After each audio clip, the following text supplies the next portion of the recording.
By Gavin Lee BBC Europe reporter. Media playback is unsupported on your device. Media caption: Carles Puigdemont can't come back a free man. A lawyer for two former Catalan ministers who are currently in prison says their situation was made worse by the self-imposed exile of the deposed Catalan President Carles Puigdemont. Pau Molins told the BBC he believes Mr Puigdemont, who fled to Belgium, should have stayed in Spain to fight his case. He says it meant the justice system was able to justify jailing the ministers. 8 sacked members of the Catalan government are being detained over an illegal declaration of independence.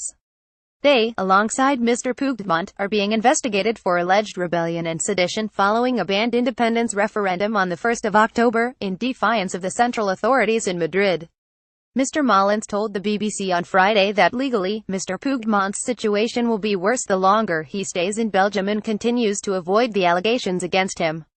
Last week, a Spanish judge issued an EU arrest warrant for him and 4 of his allies. Mr Puigdemont later handed himself into Belgian police.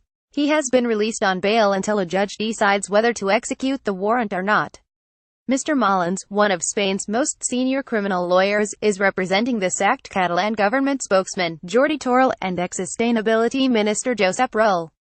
He described their situation as comfortable in prison, but says they were humiliated by police as they drove them to prison from court. His comments come the same day the former Speaker of Catalan Parliament, Carme Forcadell, was released on bail, following a night in prison in Madrid where she faces similar charges. Carme Forcadell's supporters paid the €150,000 £132,000 bail for her release, while 4 other Catalan lawmakers were granted bail of €25,000. It was exactly 2 weeks ago when separatist ministers voted for independence in the Catalan Parliament, and subsequently illegally declared the region a new state. The Spanish government has since taken control of the region's government, dissolved parliament and called a snap election for the 21st of December. Catalan crisis timeline of key events. The 1st of October Catalan government goes ahead with an independence referendum, despite it being suspended by Spain's constitutional court.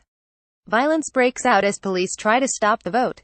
Catalan authorities say 90% backed independence while turnout was 43%. The 10th of October Catalan leader Carles Puigdemont and other regional leaders sign a declaration of independence but say they are suspending its implementation. Madrid immediately dismisses the move. The 16th of October Spain detains the leaders of 2 powerful pro-independence groups, Jordi Turull and Jordi Sanchez, pending an investigation. The 21st of October Spain PM Rajoy outlines plans to take control of the separatist region under Article 155 of the Constitution as pleas for Mr Puigdemont to abandon the breakaway bid are ignored. The 27th of October Catalan MPs approve a motion by 70 votes to 10 to declare an independent republic. The 28th of October Spanish PM dissolves the Catalan Parliament, calls snap regional elections for the 21st of December and sacks Catalan leaders. The 30th of October Spain's chief prosecutor seeks charges of rebellion, sedition and misuse of public funds against Mr Puigdemont and 13 other sacked Catalan politicians. Mr Puigdemont and some of his ministers travel to Belgium. The 2nd of November 9 sacked ministers attend the High Court in Madrid and 8 are remanded in custody. The 3rd of November Spain judge issues EU arrest warrant for Mr Puigdemont and 4 allies. Mr Puigdemont later hands himself into Belgian police but is released on bail while a judge decides whether to execute the warrant.